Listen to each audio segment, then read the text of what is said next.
everybody, my name is CyberAqua and welcome back to Fallen Hero Rebirth. Gotta swallow. Oh, nearly choked on it. Carrying on where we left off. We were somewhere in the building and Steel was walking us out. It was pretty intense, so hopefully it stays that way for a little bit longer. I was really into it, but then I stopped halfway through. Anyway, let's continue onwards, shall we? Let's not pretend. Oh, I can't even read properly for some reason. Okay. Let's not play pretend here, Steel. Your voice hardens. We were never friends. Regardless, I didn't want to see you dead. There's something oddly official in the way that he says it. Okay. Maybe he never considered you a teammate, but you were allies. Once upon a time. And I am happy that you are still alive. As long as I stay a long way away from the ranges, huh? You can't help the or something tired smile that appears on your face. There's only one reason he would have followed you out here.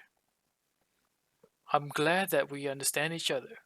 Steele answers your smile with a tense one of his.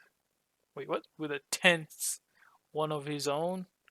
Up close, you can see that he's gotten older as well. The stress of the stress of leadership. Perhaps we do. You run a hand over your face, regaining your composure. Okay. Maybe you can actually make some use of his suspicious nature and get him to make Ortega back off. But let's be real here. We both know I'm not the problem here. What problem? The new voice is enough to make both you and Steel jump. Harold. Oh, yeah, Harold. Steel gives you a thoughtful look. Though he keeps talking to Harold. You never used to let someone get the drop on you in the old days. This, if nothing else, should show him that you are not who you used to be. I'd expected you to stay with Argent. Ortega's talking to her. I thought I'd go check. Harold looks so nervous that it takes a moment for you to notice he's hovering an inch or so above the ground. Then he realizes what he's doing and slowly sink back down. Go check on what? You can't help the question because you have a sinking suspicion you know the answer. Actually, Ortega asked me to make sure that nothing, he hesitates for a moment, looking between the two of you, had happened. Of course he did. Steele's sighs is heavy, with the lack of surprise as well. I'm fine, Chen was just walking me to the door, just catching up like on all times. I can find my own way out. No, I can't say that. Perfect timing. Want to show me out, Harold?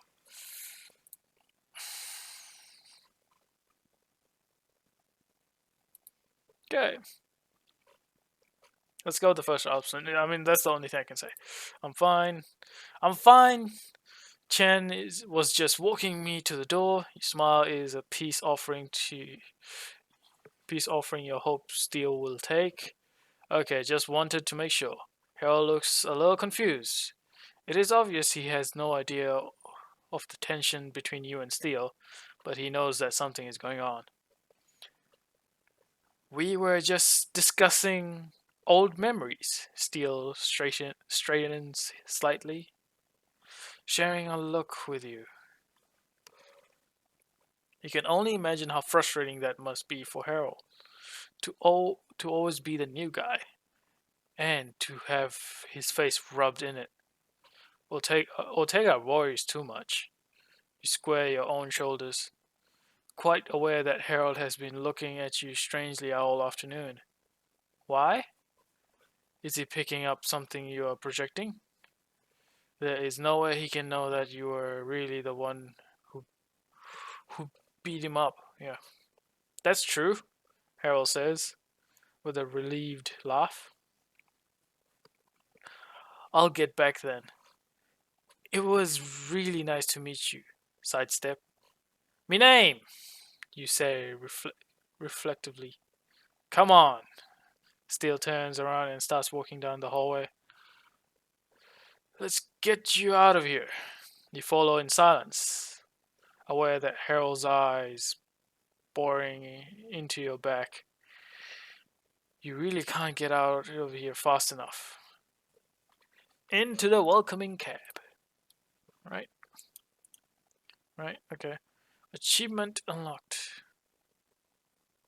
I got an achievement. Yay. It takes 3 different cabs and 2 stretches of brisk walking before you feel comfortable enough to finally go home. You haven't been able to spot any people following you, but there's no way of telling, excuse me. There's no way of telling if they have high altitude drones shadowing you every step. It's a useless exercise to be a paranoid. Sooner or later, Ortega will find out where you live if he wants to. You don't have any incriminating evidence there anyway, but you have worked hard for your privacy. You're not about to give that up now. Not when you finally have a life where you can make choices that matter to you. Closing the door behind you, you make sure to lock it. Nothing looks like it has been disturbed, but you make the rounds all the same, checking to see if any of your little warning items has been disturbed. Nothing. The nearly invisible piece of tape is still there at the top of your bedroom door. Okay. And what you can pick up of your neighborhood's thought shows nothing out of the ordinary. Things feel safe, but you still keyed up from running into Ortega. You can't take anything for granted. Not really. But you also can't allow yourself to get too paranoid. A certain amount of risk is acceptable. Still, you need to stop worrying and start thinking. Making a cup of coffee, you ponder what to do next. Research, probably. You don't want to make any rash decisions. Sighing a little, you grab your cup, sitting down in the front of the computer. It hums to life with a soft wee whirl or something. The screen painting the room with a pale electric glow. You have come to like this little sanctuary of yours. It's the first time you've felt you really have a home you like. The apartment is a bit like you. The unassuming exterior hiding a surprisingly rich interior. Back in the day, you would have considered this to be a frivoitly or something. But right now, you have enough money to live a comfortable life. So why shouldn't you have a comfortable home? You and Boy both, in fact. Though his place is a bit more flashy, there is more of a chance that someone might get invited there eventually. Not here, though. Not in your private sanctuary. Scroll down a little bit. Once again, routine is a friend that you rely on, a safe port in an emotional storm. You want to let out the frustration and rage you feel at almost being exposed like this, but you can't allow yourself that. Wait, but you can't allow yourself that release. Rage is a dangerous thing for a telepath. It makes you lose control, makes your shields brittle, and above all, makes you prone to mistakes. You need a clear head. So, if you're not if you are not to be angry, what should you be then? Productive, perhaps. Meeting Ortega again was a shock, and you have no idea whether you can manage to keep up the mask of who you once were if you keep interacting. Staying hidden is no longer an option. You promised to help Lady Argent, and it is too late to go back on your word. The problem is that Ortega knows a different name, one you can hardly remember. How did you talk back in those days? What did you feel? Did you trust Ortega? So you suppose you must have? Once someone has saved your life, some manner of trust must start to grow. But was there affection involved? Was he a friend? Friend I had a crush on? No. Yes, I really thought Ortega as a friend. He was at least the closest thing I had to one. He never let it get that far. He was at least the closest thing I had to one. Yeah, let's go with that option because I don't know the history that much. Oh, I can't remember.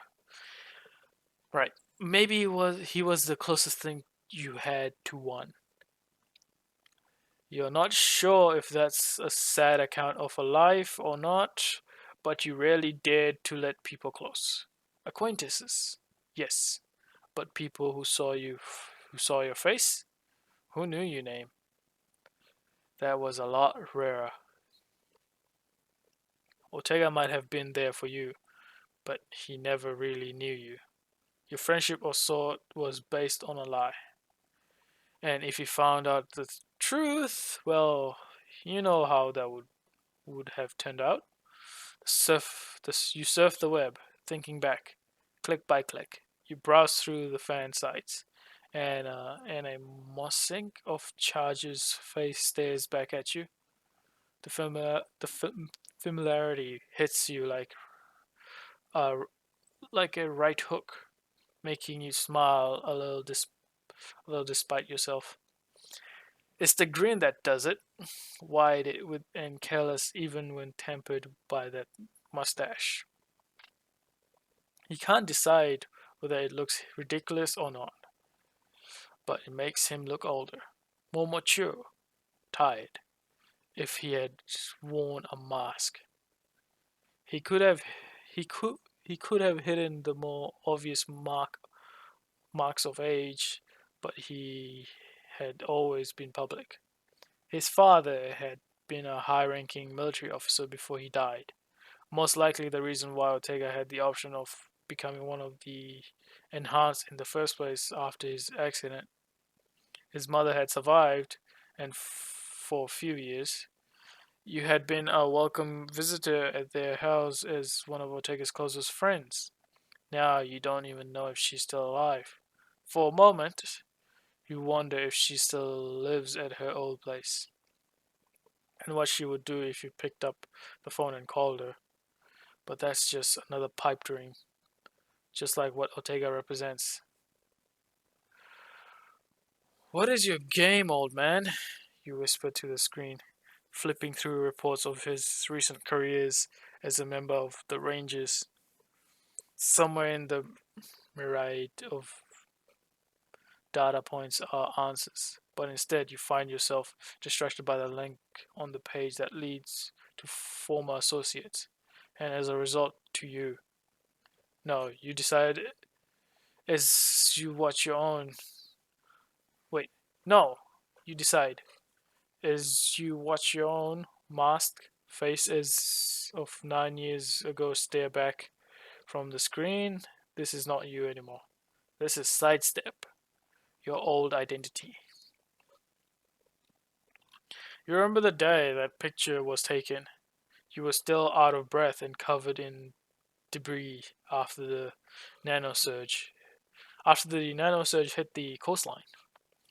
You were talking to someone off screen, Sunstream, if you remember correctly. She quit the Rangers half a year later, and you never learned why. Not that you asked, you never did. Still, it is an odd feeling. You look at yourself. Did you really used to be that open, that happy? Your hood is pulled back, and your full face mask rolled up, just enough so you can have a well-deserved energy drink because you had just saved the day. And darn, Did you really used to be in such good shape? With that hooded coat unbuttoned, the armored skin suit shows off what it felt like being 20. Huh. I remember feeling self-conscious and ashamed when people took pictures back then, but looking at your former self, you wonder what you had to be ashamed of. Existing, probably. I never liked people looking at me, not ashamed, afraid to be recognized. Afraid to be recognized. That's what I was trying to keep my identity hidden. That's what I was doing. Yep. Never forgot that you were in hiding, and anything that could obfuscate or something. You really helped. Was it times like this that doomed you? Little moments of peace captured by cameras and recognized by the wrong people. Maybe. You will have to be more careful in this time. What will your new armor look like? You haven't decided yet, but you need to settle on something soon. Things like this are important. Your sidestep suit had its own personal symbolism in the geometric pattern of varying shades of gray. In the electric blue of that contrasting piping and patches, there was particularly as well. A fitted coat covering your skin suit was armored enough to stop most bullets. hmm And the full-faced mask helped to filter gas and provide you with low-light visions, as well as hiding your identity. Fat lot, fat lot of good that had done had done you in the end. Still, I miss those days. I got too comfortable. I stopped hiding. I was too trusting. These people were not my friend. I think I got too comfortable then and stopped hiding. That's why. This was the trap you fell into. Uncomfortable routine. Feeling safe enough that you could reveal a little of yourself. Was that how they found you? Facial recognition software marking a picture like this? Your exposed mouth, a possible match? Had you really thought they might have stopped looking for you? Let you go? It pains you to admit that you probably had. You were a hero. You were doing good work. That should count for something, right? The cynical laugh catches you by surprise. How long has it been since you did that? Laughed. It's a night of old memories, to be sure. However, the important question is whether you can still act the hero or not. Not only do you need to go into Lady Argent's head and aim a suspicion in the right direction, you also need to feel like somebody completely different. Surf the edge of her frustration at being turned into a puppet, and direct her anger at a suitable target. You know who to pick, of course. It's not like there are many suitable telepaths you could blame this on. Luckily, one has been one has been missing for the past few months, and the papers have run with the story, going under the hero name Lucas, Locus, Locus or something. She's young, alpha level telepath, which is a lot rarer than you'd imagine. Since she's a cute young girl who has gone missing, the media has been all over the case, so you had enough ammunition to push Lady Argent in the right direction. The perfect past pastici, if you can pull it off. It's not like this is a lie that needs to hold up forever. All you need is a few weeks for Dr. Mortem to finish, and then it won't matter. Turning off your computer, you reluctantly look over in the direction of your bed, with the past being dragged back into light. You know it's going to be a bad night. That rhymes pretty good with the past being dragged back into light. You know it's going to be a bad night. That's pretty good. Part of you wants to escape into boy, but you've been running yourself pretty ragged lately. You need you need the rest. Real rest. Real rest. It's just dreams. They can't hurt you. Head buried head buried in the pillow. You lose yourself to oblivion or something. On to the next chapter. Darkness. Peace. Are you feeling asleep? Or are you waking up? You don't get a choice. The dream descends on you like destiny. The peace, the insidious air. No, insidious air, I think. Yeah. You don't want to breathe in anymore. Not this dust. Not this stench. Ortega is heading upstairs, followed by Steele. They walk because they must. One down, three to go. There were no words, no tears, shocked glances, an unspoken agreement to deal with this later. When you could, if you could. Nobody said it, what you all thought. Anath- anathema? Anathema, anathema, I think, might have been the lucky one. No, don't don't think that. Just walk. Just wake up. You try to keep up, but then you lag behind. You try to scan for life, and then you find it. And it finds you. As the others continue upstairs, you fall behind. And little by little, you can feel the pressure increasing, the presence growing closer. You almost pass the door when you reach it. Number 412.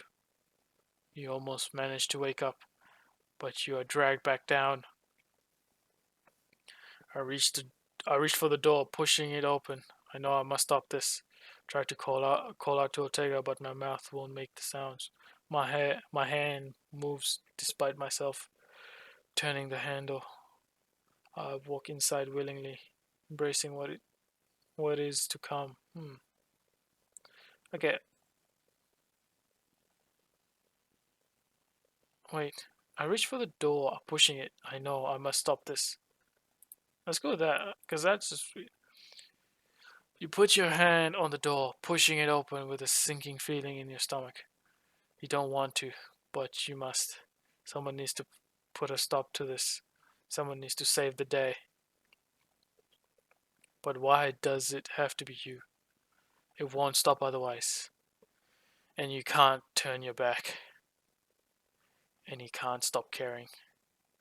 If you had been able to, things would never have come to this. Around you, the apartment shrinks into focus. The hallway ejecting you into the living room. A small dead space, smelling of feet and antiseptic and burning hair. Don't. That's the only word you can form. Your mouth turns weird, your lips static as if they were reflections of someone else. On the wall ahead of you hangs a painting of a tree. There is a balloon caught in it. If you turn your head a little to the right, a little to the right, a little to the right, there's a strange in inertia to your body. You can't move. You can't move your head. There's a shadow crossing the floor. A searchlight outside that is outlining the inhuman silhouettes against the window. A strange pulse hits you like vertigo, clinging to your mental shield like static cobwebs. You're still on your feet. You're still functional. Barely. The helicopter is not. The tumbling machine screams before it crashes, its rotors sounding like people howling for release as it tears into the building across the road. The explosion shakes the room enough so that you do manage to turn your head, one hand frozen whole halfway to your mouth. Why are you alone? Why are you not alone? You can see the cables snaking across the floor, leaking rust, leaking rusty, foul-smelling fluid. Familiar fingers crawl over your mind, over your shield, pressing bitter nails into the spongy surface. They are failing? Are you? No, I'm too clever to let that happen. My mind is finally my own. No, I'm stronger than this. I won't risk letting it in.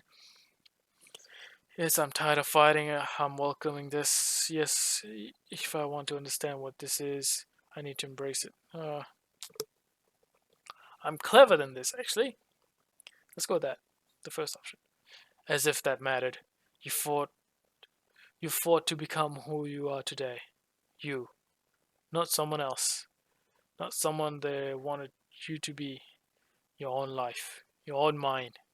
It's a skill you had to hone in secrets for so long, making a small, secure area in your mind you could retreat to when needed. At first, it was nothing but a notion, a quiet corner of resolve, but little by little, you expanded its border until you have created enough space to come into your own, to be someone. And now you have to pull back towards it, have to retreat to strengthen your resolve. You are the one in control here. But for how long? As long as you need to. You can't afford doubt right now. There's only time for ruthless confidence. Self manipulation is never easy, even when it's temporary. It hurts. Cutting away parts of yourself. It hurts. Treating back, retreating back into the familiar safeguard. Locking doors and setting traps you haven't had to use for years. You thought you were past this, that you could be who you wanted to be, that you could. You were an idiot. No, don't think of no, don't think of what you are giving up. This is cutting off a limb to save the body, and you can deal with that, right? No other choice. Quietening your breath, you contemplate what you can give up safely. My limbic system, I don't need to move for mental attack. My past, let it roam around my memory. That will distract it for a while. My feeling emotions can be confusing and I don't need them to win. I can't do this. I faint, then I try taking the fight to them instead. My past, let it roam around my memories. That will distract it for a while. Okay, let's do that. If there's one feeling that's being coiling around at the base of your skull besides despair, it is familiarity. Whatever this thing is, there is a connection between you, shared slights and pain. Maybe this is just you lying to yourself. Maybe it has already infected you this deeply, but you don't think so. If that is the case, you are lost already. No, you push down the negative thoughts, focusing instead on the shared sense of alienation. You need a lure to get it to move in the right direction, something to make it curious, something to distract it from destroying you. So, what do you focus on? Because I should keep it busy. Da-da-da. My past at the farm, that kinship. They might keep wanting to explore my. Maybe it will find something to give it pause.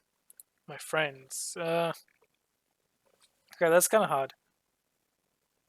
Let's go with my friends, I guess. You never thought you would have friends, but little by little you have realized that you do.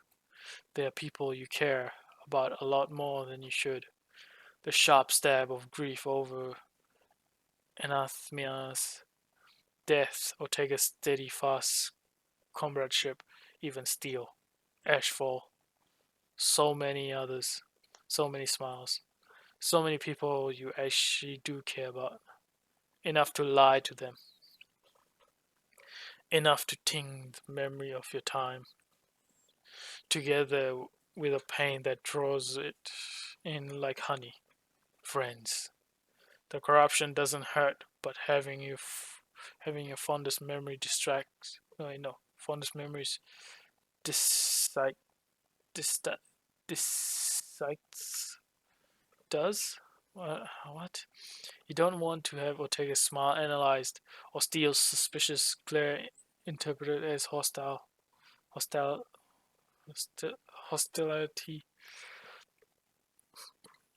hostility, yeah, something like that. You need to look away. You need to accept that some things might be lost. But it is busy. Busy enough that you can do what you came for. The pressure is still there. You can feel your mind getting picked apart, but it's easy to forget the pain along with the memories. Your smile has gone a little cold as you draw your gun, feeling the weight in your hand. A weapon. Good. All you need is one shot. You have no idea what setting your gun is on. It's an energy caster, so it's variable from stun to possible lethal. What did you put on? Does it matter? Not really, you suppose. Whatever this is, killed so many people. Killed anathema. Wants to kill you. You want to kill you. No. Shake your head. Eyes on still on the floor. Mind still strangely calm despite the onslaught. The carpet is dirty brown, okay? The gun is in your hand. The gun in your hand is cold and familiar and so heavy. No, you shake your head because you feel a little bit unsettled. Something you have lost. Would you ever remember what? It doesn't matter, really. You have to act now while you still have command of your body. I fire blindly at the heart of this thing and hope I hit. So I turn my head and look this thing right in the eye.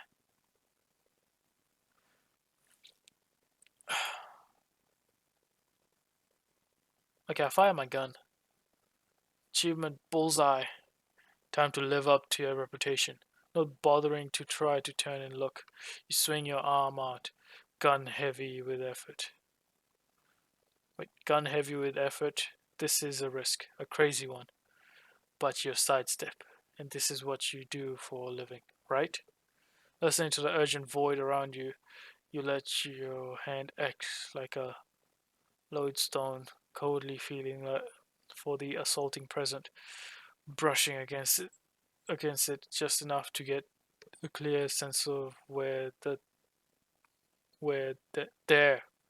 You pull the trigger before you have time to think about it, reacting like you always do. Instant instinct, not thought. B sidestep. There's no kick to the gun, just a flash of green energy at the corner of your eye, and then sudden sense of falling. No, you shake your head, still feeling strangely distant. Gun in, gun in hand. The pressure is no longer not gone, but lesser, unfocused. The intrusion would draw a hit, but not enough to kill. Your breathing is shallow. Your head is an aching pile of worms. But you are standing up, gun in your hand, staring at the floor. You saved the day again. Now what do you do? No, you don't. I turned to look who it was I shot.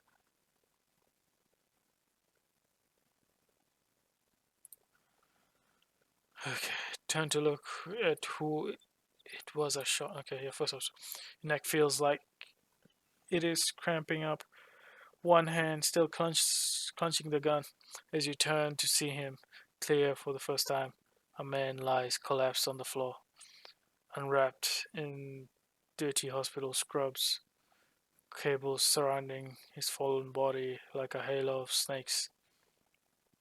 The, the cables don't move. They just lay there, dead weight, bleeding rust or blood over the carpet. You can't see the t- telltale twitches of muscles where you blast must have hit him dead on. You're a good shot, even blind. Still, he is not dead, and you want to make sure he is at least unconscious. So you raise your gun again, aiming for the head for a headshot. He opens his eyes, blue eyes, looking at you. Dawn. The room converses around you. No, not this room. Another one. A familiar one. But is that your familiarity or his? You're frozen now, tumbling into his fading blue eyes. The room gone, the gun forgotten, your shields, gone. You've lost. He's inside now. You are, you are lost. 9 white walls, fluorescent light painting in enamel surface in blues and iridescent iridescence. 4 men and women in a pale green scrubs, tending their instruments like holy artifacts. One prone man, wrapped in white, strapped down on a table, wires crawling over him like spider webs. Approaching oxygen saturation level. All systems are green. Start recording in 3, 2, 1. Body temperature 97.3 and dropping. All air cooled enough for breathe to mist. How can you see? Was he already aware? Watching himself? Or did he invade their minds like he did yours? A subsonic rumble unheard, making ripples in the clear drip running into the man's arm. 9 dull, black rectangles circling the table, equally connected to the wiring. Is he dreaming? We've got movement, REM movement. Sleep paralysis is in effect. We won't lose this one. Him. He won't lose. We won't lose him. A soft hand gently touching a cold forehead. Your forehead? His forehead? Why, isn't he unconscious? The scrape of a pen marking number down on paper. A pair of hands rubbing together for warmth, or perhaps due to nervousness. Is the inquiry finished? I mean, are we doing this again? It was ruled an accident. Nobody thought he'd start to move. Guess he might have been a sleepwalker as a child. Nobody checked for that. Question gone unanswered. Blame hanging there unassigned. Fingers leaping over keyboards and the clack, clack, clack like cockroach of feet over the quiet hum of the room. A, a troth being clear, a deep breath taken, activating gates 1 through 5, heartbeat down to 28 BPM. All systems are green. He's holding up fine. REM is still going. Proceed when ready. Scrubs rustle as people move to check their stations, but the man at the center does not move at all. Just yours, eyes, pupils. twitching behind closed eyelids. 5 of the dull, black rectangles hums to life. The oscillation,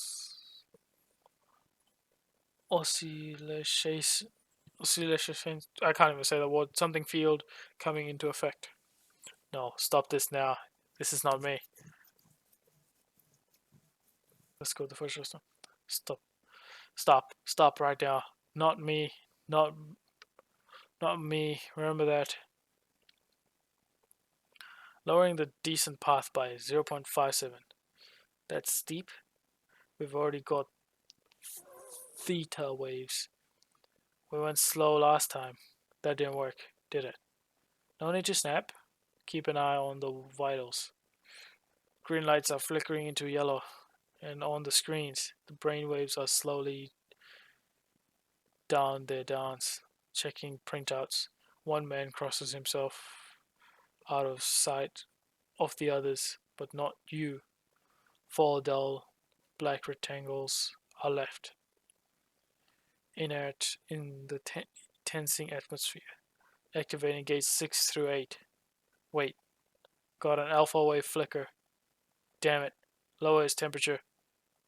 He's already at 96.2. If his core drops more, he might go into hypothermia. Fingertips are turning blue. Sinus bruising pale, not your skin. Breathing is barely perceptible ripples in the stiff. White fabric covering his narrow chest. How can you see this? How can he? The skull is visible under the shaved scallops, eyes sunken and fluttering under the dark brows. REM is stable. Theta is borderline delta. I think we should open the 9th gate. Check the resistance. Sleep paralysis or not. Sleep paralyzed or not. I'm not taking any risks this time. Heartbeat down to 20 BPM. Showing signs of hypoxia. We can't keep this up long. Let's do this, people. Activating 9th gate. The last dull, black rectangle hums to life. And in the room, people grimace as the subsonic waves invade their bodies. Nobody is standing near the man where he lies. Alone. Always alone. Surrounded by active gates.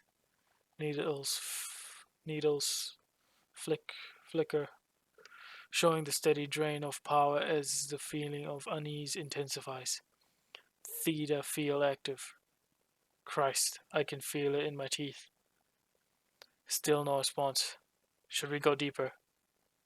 Heartbeat down to 17 BPM. Signs of cyanosis. Cyanosis or something? But vitals are stable. I vote go. Maximum psychic depth exceeded. Silence followed those words. Everybody waiting for a reaction. Eyes flicker between glowing screens. The readouts snake paper down onto the dark floor, and yet nothing happens. You keep screaming, but you can't wake up. The placid thunderstorm keeps building, immobile but yet raging. Still nothing. Are you sure he's not slipped into Delta by mistake? Check the eyes. REM is too strong. Wait, we have harmonic tremors. Finally, let's do this thing. A quiet nosebleed is running untended, staining green scrubs black. Lights are flickering tornado green. The dull, black rectangles fuzzing with vibration. The man on the table jerks convulsively, convulsively or something, held fast by soft, familiar restraints, his mouth opening in a quiet scream. He's breached! He's breached! Quick, track his path! Track his path there, goddammit! I need numbers. Our Father who act like who art in heaven, he's still there. I swear, the numbers don't track. Still here, you all will regret this. No, please run, I can't stop. I don't want to stop. No, not me. This is not me. Not my memory. Third option. No, not me. Not my memory. Eyes jerking open. No, this is not me. Flickering back and forth in a vortex of blue on black. Tongue extended. Slowly at first, then faster, as it's tasting the air for scent. Antiseptic, ozone, rust. You know this, but you should not. Lips pulling back, nostrils widening in a baleful grimace. Gum stained with tin blisters. I know this because these are his memories. I see this because these are his memories. Because he ate them. Shit, the numbers don't track. His ID is still here, trapped in the field, hollowed but by their name. Thy kingdom comes. His heart rate's through the roof. His flatlining. God Almighty, did he bring it back with him? 9 dull black rectangles fuzzling out one by one. You can feel them. The fluorescent lights staining red blood black. 4 men and women frozen in Hiroshima shadows, turning towards the center. One door behind them, all now closed. Another door opens. You can feel them all. You can feel them feeling you. No. You can feel your hands move. No. Their hands. Their hands. No. Friendless. Interesting achievement. You tear yourself awake with a scream. Throat raw. Throat. Throat raw. Covered in sweat. Your hands are shaking and bearings are a tangled mess around your feet. You hate dreams, but you hate this dream in particular. You hate waking up with this feeling of loss, as if something precious has been stolen from you. Solid? Solid? Given away? Excuse me. So many things changed that day, and none of them for the better. Or part of you feels like almost dying. Almost dying woke you up. Okay. Made you see things clearly. Stop fooling yourself. Realize that in the end, you are alone. You don't have friends. You don't have any friends. Maybe you never did. No, that's not safe to think about. It's the past. It's over and done with. And you are alive. And here.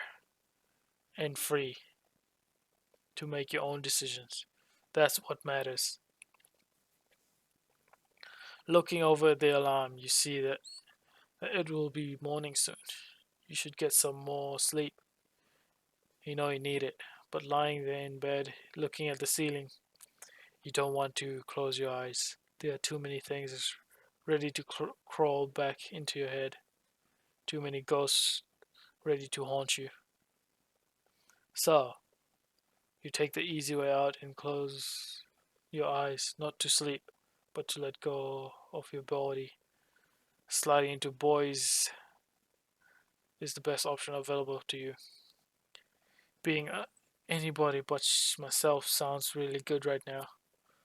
My body needs sleep, but I can still get things done with my puppet. Right now, being head blind is what I need.